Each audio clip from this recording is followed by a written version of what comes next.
Bonjour tout le monde. Pour ce numéro 94 de MPCM, j'ai le plaisir de recevoir aujourd'hui Margot Thomas. Vous allez la découvrir avec moi tout à l'heure. Pour commencer cette dédicace à Carole Golu-Kwenou, j'ai montré à Margot Thomas tout à l'heure la rétrospective des photographies faites cette année par Carole qui m'honore de pouvoir la publier régulièrement à l'index et photos animalières. Alors, quelle est votre réaction sur les photos que vous avez vues et qui sont accessibles aux lecteurs de l'index depuis longtemps? C'est une série à peu près d'une douzaine de photos, mais elle en a fait 500, 600, des milliers de photos en fait. J'imagine. Ouais. Tout d'abord, merci beaucoup pour l'invitation sur ce plateau. Merci, c'était à la fin. D'accord. Eh bien, ces photos animalières m'ont touchées dans leur délicatesse. Elles sont très précises. On voit des yeux, on voit tous les détails des plumes des oiseaux, des regards et des couleurs. Et c'est des couleurs plutôt douces. Ce que j'aime bien. L'animalier, de manière générale, c'est pas forcément un type de photographie qui m'anime grandement, mais par contre, je trouvais que celle-ci, en effet, était très douce. Et je trouve que c'est quand même le principe. Donc bravo à elle. Avant, pour continuer, je veux juste présenter un livre aujourd'hui, Seul autour du monde, de Joshua Slocum.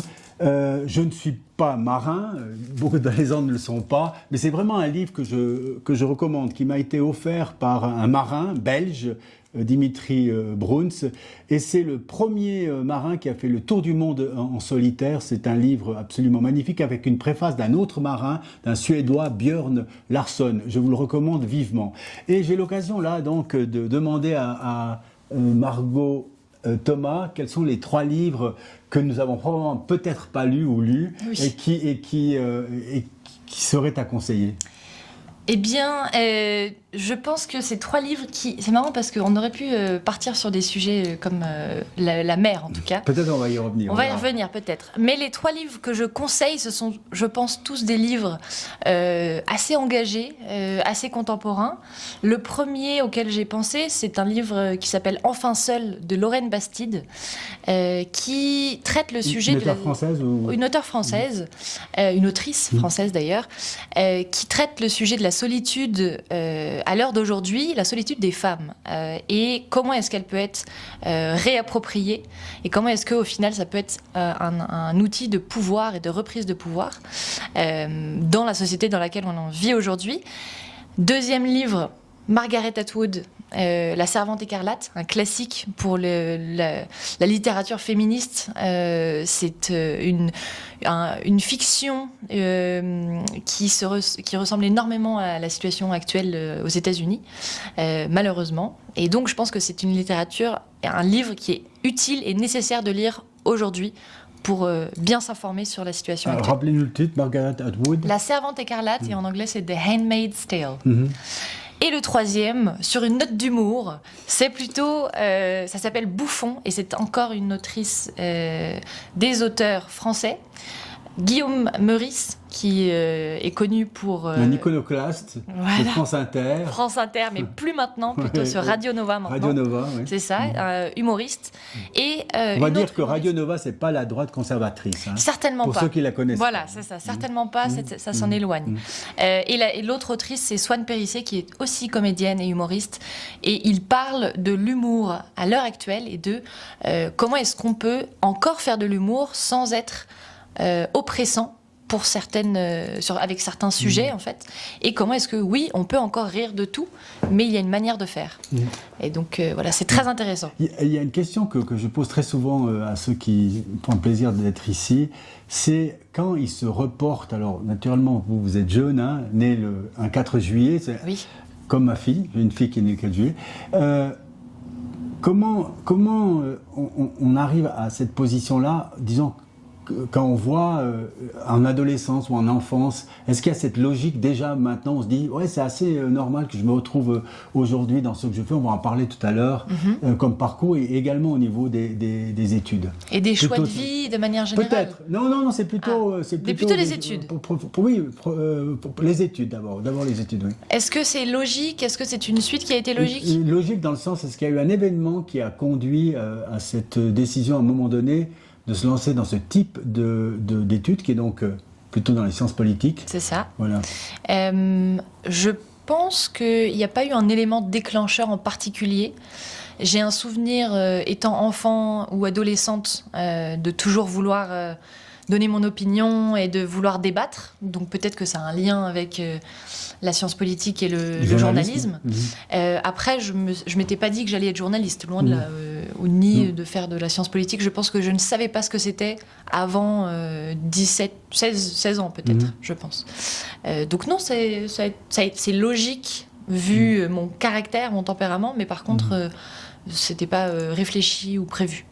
Alors, en parcourant rapidement Internet, j'ai vu un reportage sur le photojournalisme. Oui. Et ce qui m'a intéressé, c'est est-ce que c'est encore possible d'être objectif et est-ce qu'on doit revendiquer finalement l'objectivité?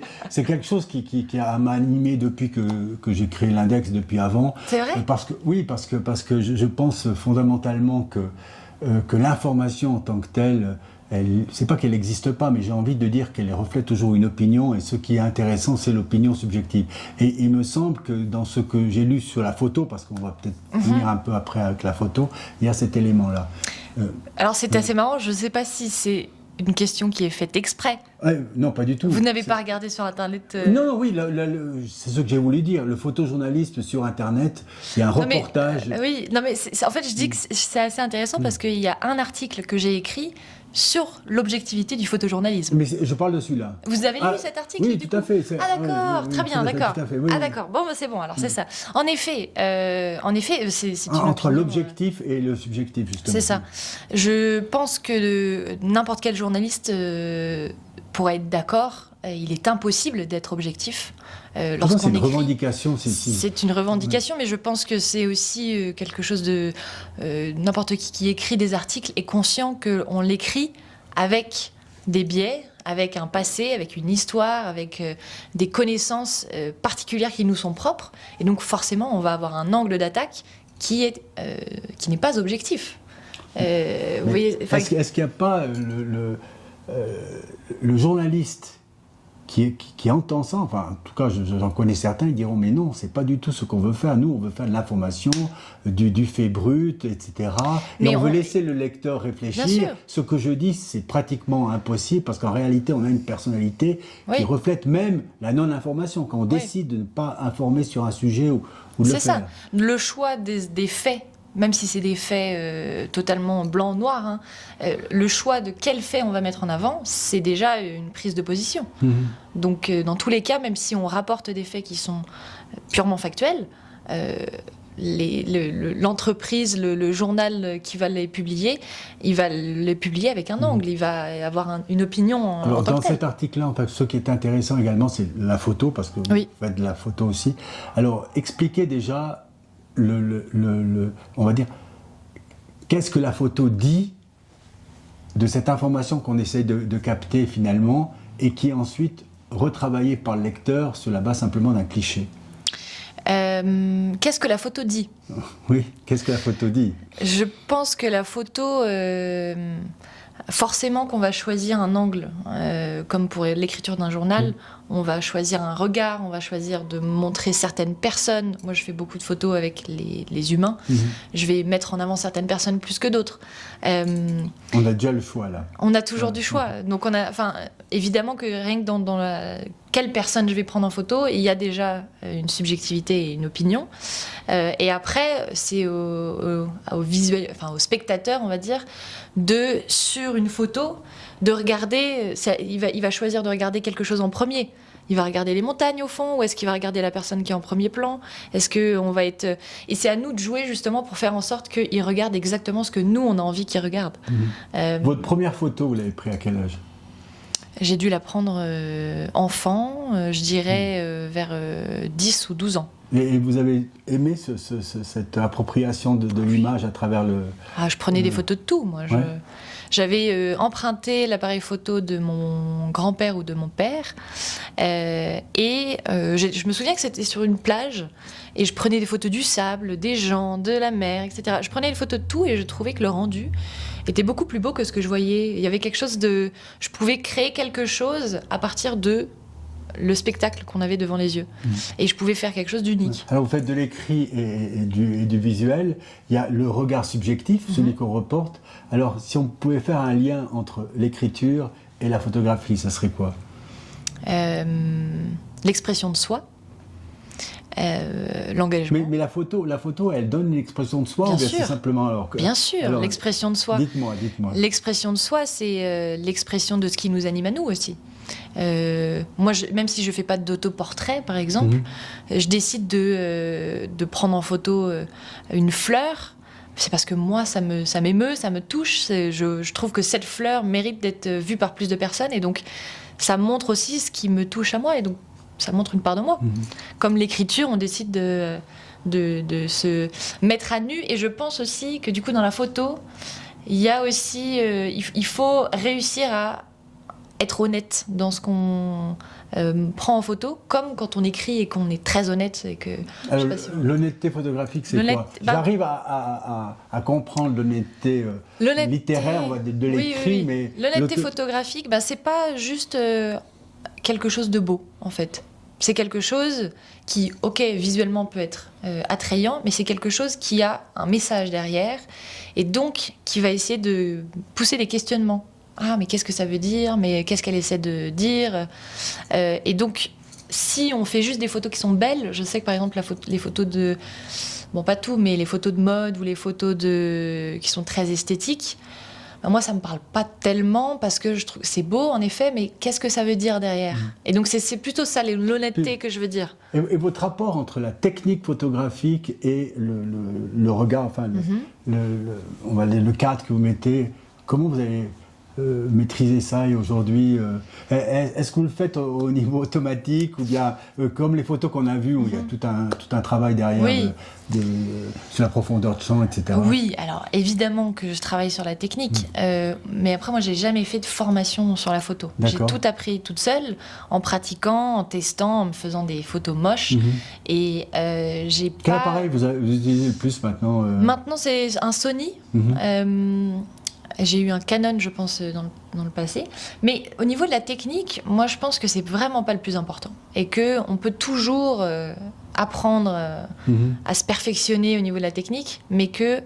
Alors, l'élément décisif pour commencer à apprécier d'être photographe, ça serait quoi de prendre plaisir à ce qu'on voit, quoi. De prendre plaisir sur le rendu. Ça apprend à regarder, ça apprend à se dire qu'est-ce que moi, je trouve...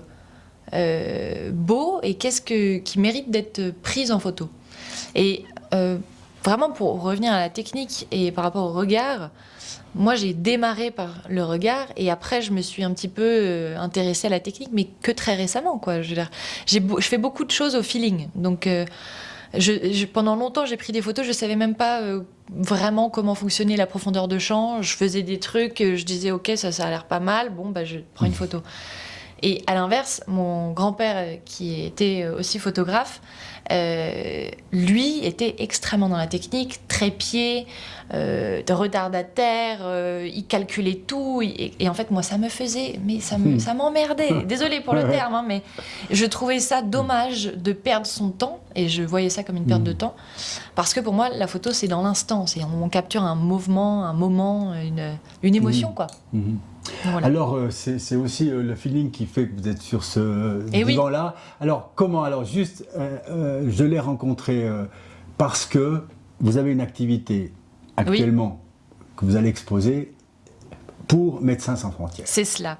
Alors, quel est le lien avec la photo Médecins sans frontières? Je ne sais pas, mais oui, je suis venue toquer à la porte de ce cabinet de notaire pour demander du soutien pour l'organisation. Alors, si jamais il y en a d'autres, de mes confrères ou d'autres, accueillez-la gentiment. Et puis, alors, pourquoi Médecins sans frontières? Pourquoi Médecins sans frontières? Parce qu'en fait, ma question initiale, c'était de se dire, est-ce que l'enfant de 10 ans, elle voit ce chemin vers Médecins sans frontières aujourd'hui ou bien pas du tout? pas du tout. C'est le hasard de la vie. Je pense que c'est un hasard. Je pense que évidemment, j'ai toujours voulu faire.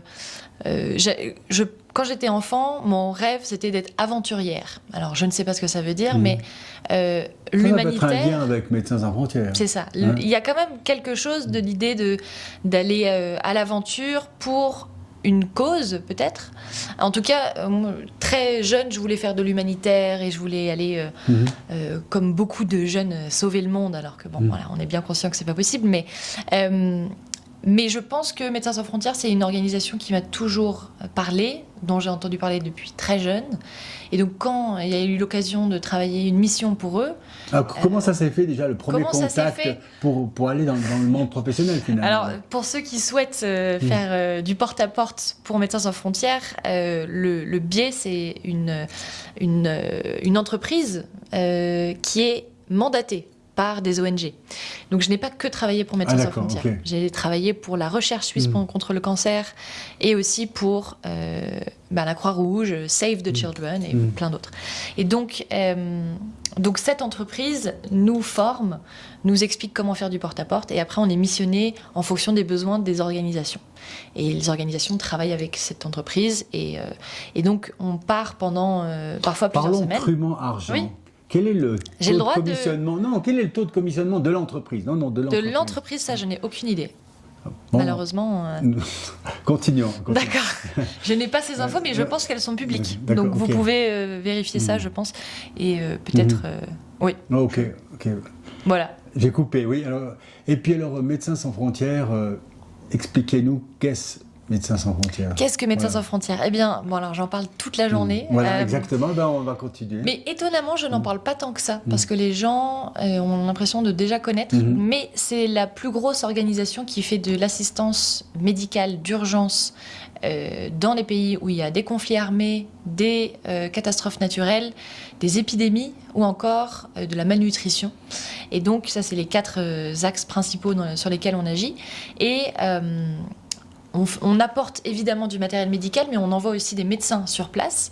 Et évidemment, je pense qu'on nous voit à la télé, on voit un petit peu le travail qui est fait.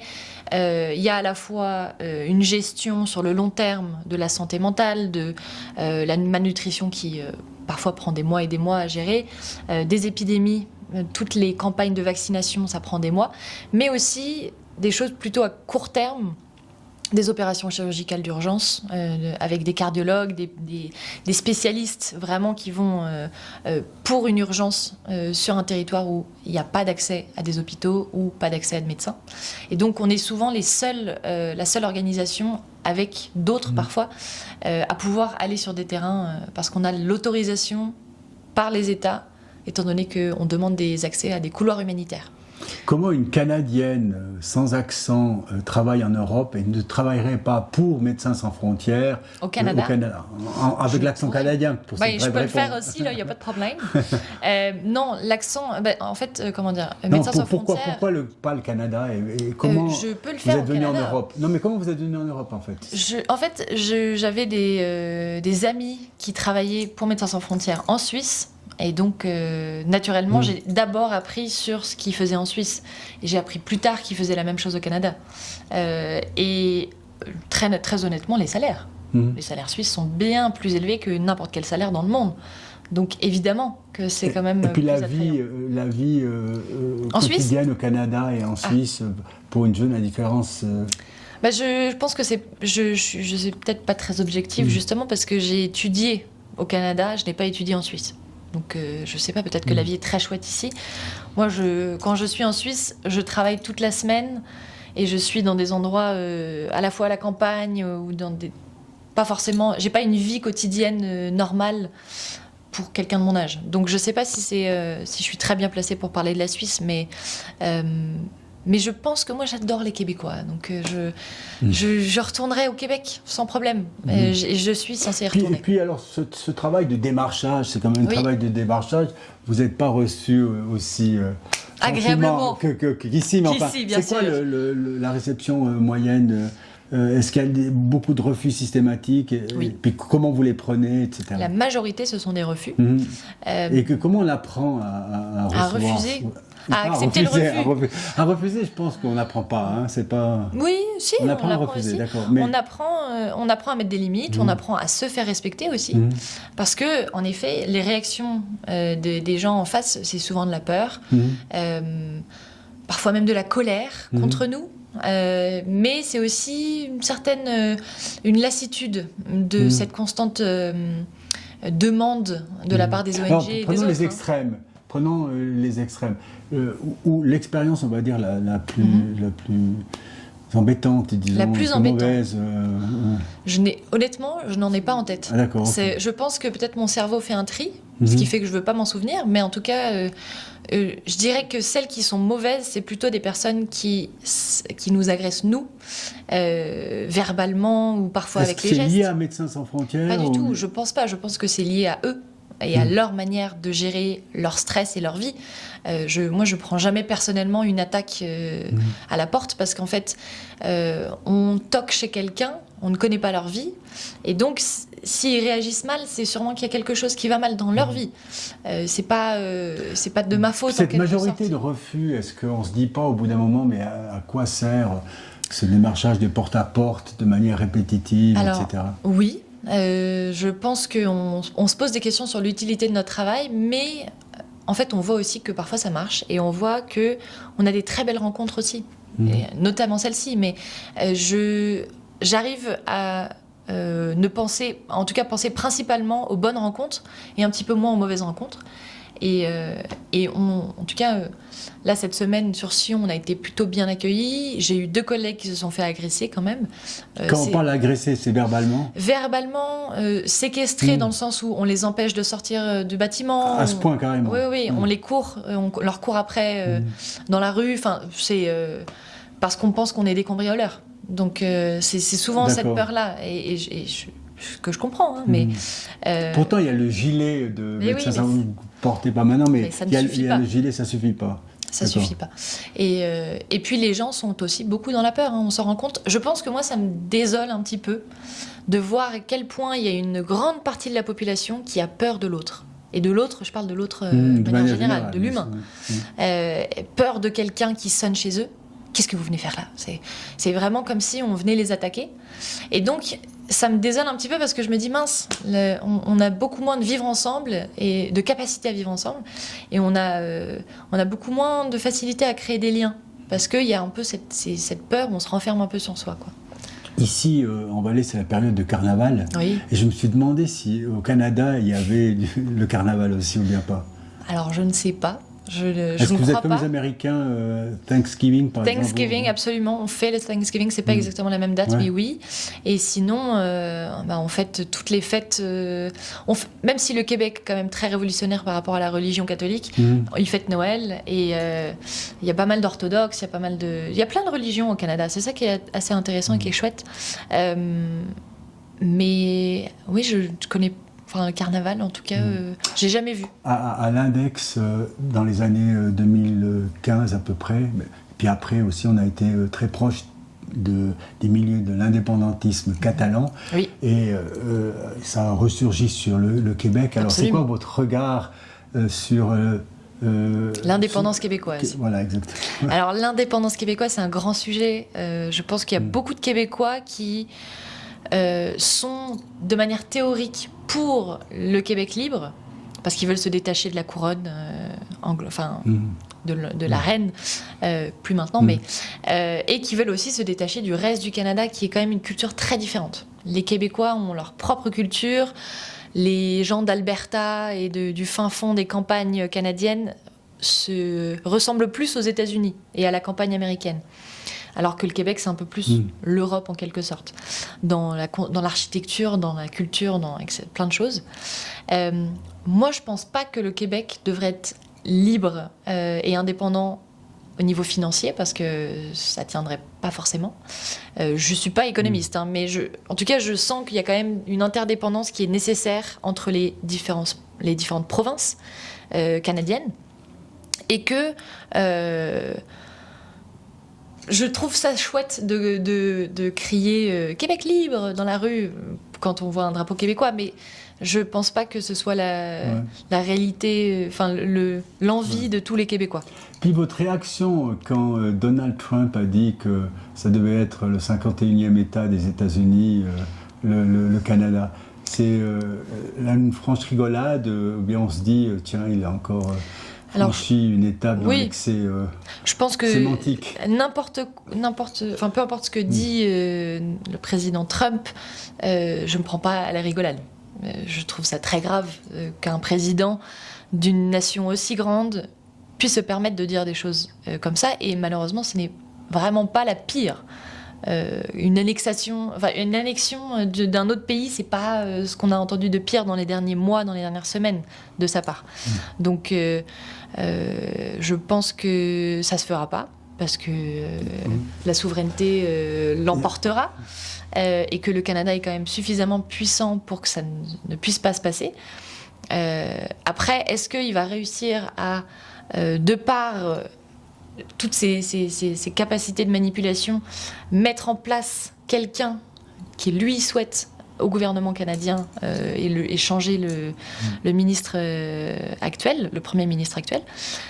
Je pense que c'est possible. Il y a une anecdote qui me revient à l'esprit maintenant, c'est je suis la Starac, cette émission française, et puis il y a une jeune fille qui a gagné Ambre, 18 ans, et qui était à une émission de radio en parlant comme ça, en disant maintenant on va faire un petit jeu, pendant les 4 mois vous n'avez pas eu de contact avec l'extérieur, on va inventer des faits, vrai ou faux, pour savoir si ça s'est produit ou bien pas. Et le premier exemple qu'a pris le commentateur, enfin le journaliste, c'était de dire est-ce que Trump il s'est baladé au Venezuela, il a été prendre le président du Venezuela, etc. Et alors naturellement la fille a dit ouais, la question est trop facile, évidemment non, elle n'avait pas connaissance. Et puis alors je voyais la stupéfaction sur le regard, sur le visage de cette fille de 18 ans, et je me dis mais nom d'une pipe, ça devrait quand même nous dire quelque chose, parce que là on a quand même quelqu'un qui a franchi toutes les limites, on va dire, de la diplomatie, droit diplomatique, de tout ce qu'on veut, etc. Et puis finalement, c'est presque pas grave, c'est comme un petit moment de carnaval, et puis allez, on continue. Alors que c'est quand même incroyablement choquant et dramatique, bien sûr. C'est criminel, en tout cas au niveau de l'application stricte du droit. Indépendamment de savoir les qualités humaines du président Maduro, hein, c'est pas le sujet, il n'est pas là. Mais en fait, là, naturellement, on a ce regard ici. Mais nous, Européens, par exemple avec la France sur la Libye, on n'a pas tellement fait mieux, hein, semble-t-il. Absolument. Donc, et quel est votre regard là-dessus, d'une jeune de Sciences Po par rapport à ce monde qui est un petit peu désolant. Je pense que c'est une stratégie de la part de le président Trump et ses amis, on va dire, de nous bombarder. Réfléchi. Comment ? Penser réfléchi. Stratégie, c'est penser réfléchi. Alors oui, je pense que c'est une stratégie de bombarder d'informations qui sont choquantes pour que ça devienne quelque chose de banal. Plus on sort des informations choquantes et on dit des énormités atroces, plus ça devient normal. Et donc, plus on peut faire passer des choses facilement. Et donc, je pense que j'ai lu ça dans un article. Enfin, je ne sais pas exactement qui a dit ça, mais ça a été théorisé par des personnes bien plus compétentes. Mais il y a vraiment cette idée de bombarder les médias de bêtises pour qu'on s'y habitue et qu'on laisse passer des choses comme les documents de Jeffrey Epstein, qui sont extrêmement choquants, mais qui passent comme une lettre à la poste, parce que ils ont aussi joué avec le département de la justice pour faire en sorte de mettre aussi plein de documents qui sont inutiles et de bombarder pour vraiment que ça se noie un petit peu dans les informations. Mais je pense qu'il faut justement pas tomber dans la peur de se dire « Oh my God, il se passe tellement de choses à la fois, on est submergé par des choses atroces, le monde va mal, le monde est en train de brûler ». C'est un petit peu le cas, mais il faut rester dans l'action, en fait, et pas juste être stupéfait et continuer tous les jours d'être choqué. Oh, qu'est-ce qui s'est encore passé aujourd'hui ? je pense que pour que nous, on puisse survivre, il faut passer à l'action sur des petites choses qu'on peut contrôler. Et il ne faut pas laisser les médias parler de ce qu'ils veulent, parce que malheureusement, ils sont souvent gouvernés par des personnes pas forcément bienveillantes. Vous avez exercé le métier de journaliste aussi? Un petit peu. Un tout petit peu. Enfin, c'est quelque chose vers lequel... Et puis aussi dans les podcasts, etc., dans les réseaux sociaux, c'est l'âge aussi. Ouais. Comment vous appréhendez, vous voyez notre génération, la mienne, qui est dans un monde totalement différent par rapport aux journalistes, par exemple, aux médias, à l'accès à l'information, etc. Et il y a des conflits de génération dans le sens où on dit on ne croit pas la presse écrite et on va sur ces réseaux, sur Twitter, sur Facebook, Instagram, etc. où évidemment il y a des informations, des fake news incroyables des deux côtés, etc. Comment on arrive comme journaliste à essayer de s'insérer là-dedans avec quelque chose qui soit éthique, vrai et juste finalement par rapport à nos valeurs? On a la chance d'avoir énormément de médias qui sont sur les réseaux sociaux et qui font un travail journalistique excellent, qui font un travail recherché. Alors, un peu de pub là. Un peu de pub. Pour nous diriger il y en a vers les plein. bons endroits. Mais moi, c'est des médias plutôt francophones, plutôt français. Je sais qu'il y a Louis Média qui fait des très, très bonnes informations. On a... Après, c'est des médias en fait qui vont prendre différentes formes. C'est pas les médias classiques comme les journaux. Je pense notamment à une chaîne sur Instagram qui s'appelle Histoire Crépue, qui parle... Histoire Crépue. Histoire Crépue. Alors, nous allons regarder ça, voilà. Ouais. Et c'est au sujet du coup de donc crépus. Pourquoi? Parce que les cheveux bouclés, crépus, c'est au sujet de la décolonisation et de la colonisation également.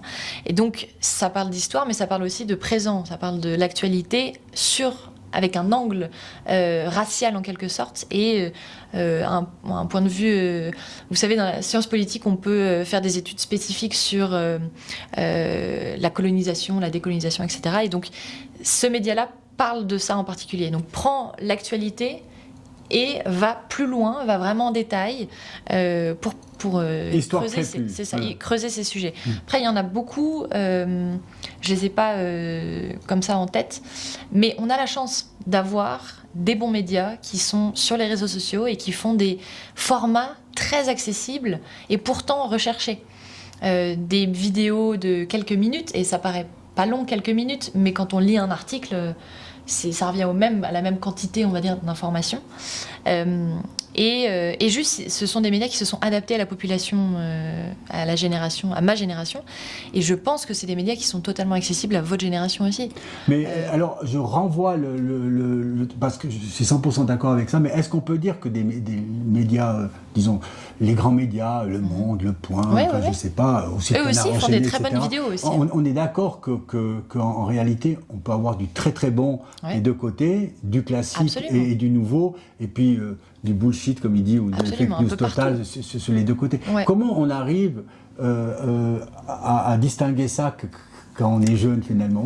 Est-ce que c'est le même travail que nous, on doit faire? C'est totalement identique, avec la même chance de ne pas se tromper ou de se tromper? Oui. Moi, je pense que j'ai lu plein de choses qui étaient sûrement fausses.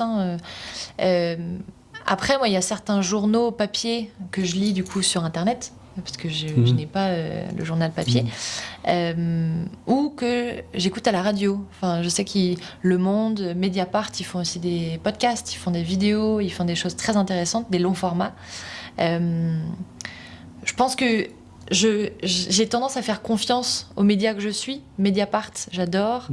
C'est des médias très de gauche, je suis bien consciente, mais c'est des médias où quand je lis les journaux, je comprends, et pour moi, c'est des angles qui sont nécessaires d'être pris en compte. Vous voyez ce que je veux dire? Alors, Mediapart, que je suis depuis le début, je suis abonné, etc. Quand on voit la couverture du procès de Sarkozy fait par les médias principaux, LCI, que je suis régulièrement, et puis CNews, etc., et Mediapart, quand on entend Fabrice Arfi et quand on entend de côté les journalistes UP entre guillemets, et on a un fossé, mais un fossé absolument incroyable, avec des gens qui a priori, on va dire, sont honnêtes. Ouais. Enfin, on ne va pas dire que c'est Non, tous non, des bien sûr. malhonnêtes. Comment on appréhende ce genre de truc? Parce que là, on a un fossé. Ouais. Dans la justice, moi, j'ai cette métaphore du plafond blanc. Que Ouais. Le plafond, nous, on le regarde dessus, il est blanc. On se dit, Ouais. mais s'il y a quelqu'un qui arrive dans cette pièce, il peut être orange, noir, de toutes Ouais. les couleurs, etc. Alors, comment, après avoir lu Mediapart, après avoir entendu ELCI, CNews, encore Oui. plus, etc., comment on s'en Ouais. sort finalement? Je pense qu'on s'en sort si on évite d'avoir un peu de jugement, si on évite d'avoir trop de jugement pour les spectateurs. Et je pense notamment aux spectateurs de CNews et aux spectateurs de LCI, comme aux États-Unis, spectateurs de Fox News ou plein d'autres. C'est les médias qui contrôlent. C'est les propriétaires de ces médias qui contrôlent. En France, c'est Bolloré. Et c'est eux qui ont la responsabilité de ce qui se dit dans les médias et des conséquences dans la société après. Et en l'occurrence, pour le truc de Sarkozy, évidemment que ça les arrange, pour CNews par exemple, de dire que Sarkozy est une victime, etc. Mais je pense que je peux pas mettre... Enfin, moi, je vais pas juger ceux qui y croient.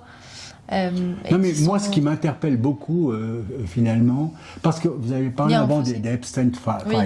Alors, ce qui m'interpelle, mais comment on peut être juge, dans la peau du juge, dans la fonction du juge, et avoir laissé aller depuis 2008-2009, parce qu'il y a eu il y a eu des accords, il a fait un peu de prison, etc., des accords à l'amiable, je ne sais pas si c'est le terme qu'il faut utiliser, enfin, des accords honteux, tout ce qu'on veut. Et puis, on continue dans sa fonction de magistrat, alors que ça devrait être poursuivi d'office, etc., indépendamment du système américain, dans n'importe quel pays au monde, en tout cas ici. Et puis, c'est la même chose que je pose aux journalistes. Comment il peut présenter... Après, j'espère qu'il a lu un peu Mediapart et Arfi, enfin j'espère un tout petit peu, mais les gars de CNews, de LCI, etc. Comment assumer ensuite cette fonction de journaliste, qui est une fonction d'information, et puis dire des choses qui sont complètement hors normes? Je pense qu'elles sont complètement hors normes pour nous. Ah, donc c'est de la croyance. Moi, je pense qu'ils sont persuadés qu'ils prêchent la bonne parole et qu'ils sont les sauveurs et qu'ils disent justement. Donc il y a eu un conflit de 40 magistrats qui se sont mis ensemble et qui ont décidé ce président-là. On veut l'abattre en quelque sorte. Aux États-Unis ? En France. Ah, en France. Moi, je pense que c'est pas vrai, mais je pense que eux-mêmes, c'est ce que je disais quand je disais. Alors, pour conserver leur éthique, ils croient en leurs mots. Honnêtement, je vois pas comment ils pourraient faire autrement. Pour dire des énormités comme ça, ils ne peuvent que y croire. Sinon, c'est bizarre, quoi. Je veux dire, comment est-ce qu'on serait capable de mentir aussi gros si eux-mêmes... Je pense qu'en tout cas, ceux qui travaillent dans les médias, qui travaillent sur les plateaux, etc., les plateaux télé, je pense qu'ils y croient. Ils y croient. Ouais. On va partir tout à fait ailleurs. Oui. Le podcast, c'est quoi le podcast? Le concept des podcasts. Alors, je vais être totalement honnête là-dessus. Je vous ai pas dit totalement la vérité l'autre jour. Le podcast, ça s'écrit P-O-T-C-A-S-T. Pot, c'est un terme en français qui veut dire ami et en anglais qui veut dire... Le pot, c'est quand même un smoke un peu. Absolument. Or, c'est un podcast qui a été créé au Canada où le cannabis est totalement légal. D'accord. Et donc, le concept de ce podcast, c'est un podcast en franglais, c'est-à-dire vraiment dans la culture québécoise. On mélange le français et l'anglais dans les mêmes phrases. D'accord. Avec des personnes qui sont du coup bilingues français et anglais et qui parlent naturellement en mélangeant les deux. Et le concept, originellement en tout cas, c'est de se mettre dans un parc et de fumer du cannabis et de parler avec des potes. D'accord. En fumant du pot, littéralement. L'émission préparée, non préparée, c'est du free dance. C'est ça. Donc c'est non préparé et l'idée c'est juste de partir sur des sujets qui nous intéressent, qui nous font rire parfois et de laisser la conversation filer. Et en tout cas, le choix des invités est important parce que du coup, moi je vais choisir des personnes qui réfléchissent de manière rapide ou je sais pas comment le dire, mais qui en tout cas qui réagissent au cannabis de manière chatty. Vous voyez ce que je veux dire? Voilà. La blague, le but, c'est pas juste d'avoir quelqu'un voilà. qui s'endort, quoi. Le métier que vous voudriez créer pour vous-même et continuer une route sur les 20 prochaines années, si vous pouviez, par rapport à ce que vous avez fait, etc., ça serait quoi? Alors, moi, c'est pour ça que la mer, on revient. On fait une petite boucle, quand même. Fait une petite, voilà. Voilà. Moi, j'ai traversé l'océan Atlantique à la voile en début d'année. Et j'ai découvert que j'adorais la voile. Ça, c'est encore une preuve. Il n'y a pas de hasard. Il n'y a pas de hasard. Naturellement, absolument. elle ne connaissait pas ce livre. Je ne connaissais pas du tout. Voilà. Absolument pas. J'ai fait de la voile quand j'étais enfant, mais je ne pensais pas que j'allais être aussi bien sur un voilier pendant aussi longtemps. Et donc, un de mes rêves, en tout cas, c'est de pouvoir avoir un voilier et de faire des traversées, tout en mélangeant le journalisme, la photo et pourquoi pas même la radio sur un voilier. Et de bouger en fait. Non mais c'est fantastique ce cercle qu'on vient de faire. Non mais c'est bien. Absolument, ça fait une petite boucle, c'est parfait. Ça rejoindrait en quelque sorte, c'est ça, créer un job pour soi-même, c'est ça. Ouais. Et après il y a plein de pistes qui m'intéressent en lien avec la voile, mais je sais qu'il y a une entreprise, j'ai un ami qui a la vingtaine et qui fait son propre chocolat, qui a une marque de chocolat d'ailleurs, si on peut lui faire de la pub. Voilà. Ça s'appelle Natex. N-A-T-E-X. N-A-T-E-X. Et c'est dans l'Ain, donc c'est pas très loin de la Suisse pour ceux qui veulent acheter. Et c'est du chocolat entièrement éthique. Il a des productions de cacao au Togo, là où habite son père, enfin, là d'où vient son père. Il les ramène dans l'Ain, à côté de Lyon, dans son labo qu'il a construit dans le garage de ses parents, et il fait son chocolat lui-même qu'il revend après. Et donc il fait tout de A à Z sans ajouter des produits chimiques à l'infini. Et donc c'est pas grave. Et donc il fait vraiment tout ce processus éthique, et la seule chose qui lui manque, c'est le transport pour que ce soit éthique. Pour l'instant, il transporte en avion. Et donc moi, mon projet, mon rêve partagé avec lui, ce serait de ramener à la voile le cacao du Togo à la France. Et donc, en faisant des traversées comme ça, et en faisant évidemment plein d'autres choses à côté, quoi. Voilà.